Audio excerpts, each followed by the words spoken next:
हा बेसा महोत्सव जे आहे ते करण्यात येत आहे. कशा प्रकारची रूपरेषा असणार आहे या कार्यक्रमाला? काय भव्य दिव्य असं आयोजन करण्यात आलेलं आहे? बेसा पिपळा नगरपंचायतला यावर्षी 2 वर्ष पूर्ण झाले. त्यानिमित्त आम्ही बेसा पिपळा महोत्सवाचे आयोजन केलेले आहे. या महोत्सवामध्ये आम्ही भजन स्पर्धा, त्याच्यानंतर ग्रुप डान्स स्पर्धा, विविध स्पर्धांचे आयोजन केलेले आहे. आणि त्या स्पर्धांच्या बक्षीस वितरण म्हणा किंवा त्या स्पर्धांसाठी आम्ही मराठी हिंदी चित्रपटसृष्टीतील काही नामवंत कलाकारांना बोलवलेले आहे. आणि या बेसा पिपळा महोत्सवाच्या कार्यक्रमाचे प्रमुख अतिथी म्हणून आम्ही सन्माननीय चंद्रशेखर बावनकुळे साहेब, महसूल मंत्री महाराष्ट्र राज्य, यांना सुद्धा या ठिकाणी बोलवलेलं आहे. तसेच आपल्या जिल्ह्याचे जिल्हाधिकारी सन्माननीय पी शंकर सर यांना सुद्धा या ठिकाणी आपण बोलवलेलं आहे.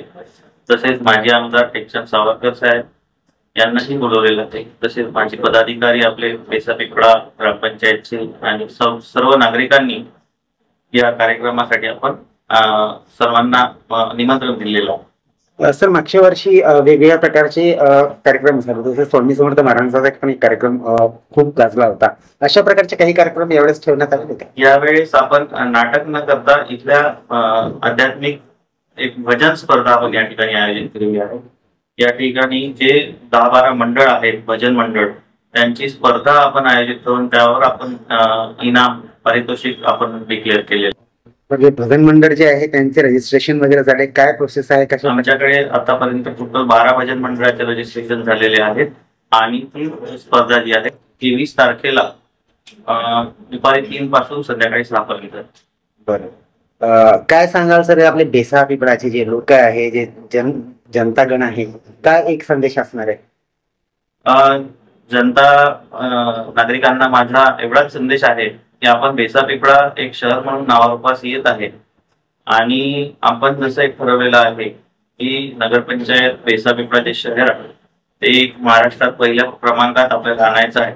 तर ते नागरिक आपल्याला नेहमी सहकार्य करतच असतात. तसाच प्रकारचं सहकार्य आपल्याला नेहमी लाभत राहील तर आपण निश्चितच नंबर 1 येऊया.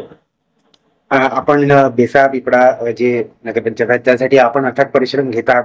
सर्व प्रकारचे विकास कार्य जे आहे ते ऍज अ शासक म्हणून आपण इथे सांभाळत आहात आणि परिपूर्णपणे चांगलं करतात. लोकांचा पण सहभाग वाटत आहे. कसं वाटतंय सर की एक चांगल्या प्रकारे आपण नगरपंचायत सांभाळतात? काय सांगाल? एक नोकरी करत असताना जॉब सॅटिस्फॅक्शन फार महत्वाचं असतं. काय पगार मिळतो म्हणून नोकरी करण्यापेक्षा जॉब सॅटिस्फॅक्शनने नोकरी केली आणि जे आपण काम करतो त्याचा खरोखर लोकांना फायदा झाला पाहिजे, आपल्या ज्या योजना आहेत त्या लोकांपर्यंत पोहोचवल्या पाहिजे, हा उद्देश घेऊन आपण प्रशासनात आलेलो आहे. तर त्या उद्देशाची पूर्तता या ठिकाणी होत असल्याचं समाधान आहे.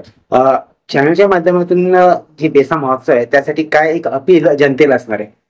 जनतेला एवढं अपील आहे की तुम्ही या 2 दिवसीय कार्यक्रम 22 फरवरी आणि 23 फरवरीला जो कार्यक्रम आयोजित करण्यात आलेला आहे या कार्यक्रमाला बहुसंख्य लोकांनी उपस्थित राहावं आणि या कार्यक्रमाचा लाभ घ्यावा आणि नगरपंचायतला उपकृत करावं असं मी सांगू इच्छितो. थँक्यू.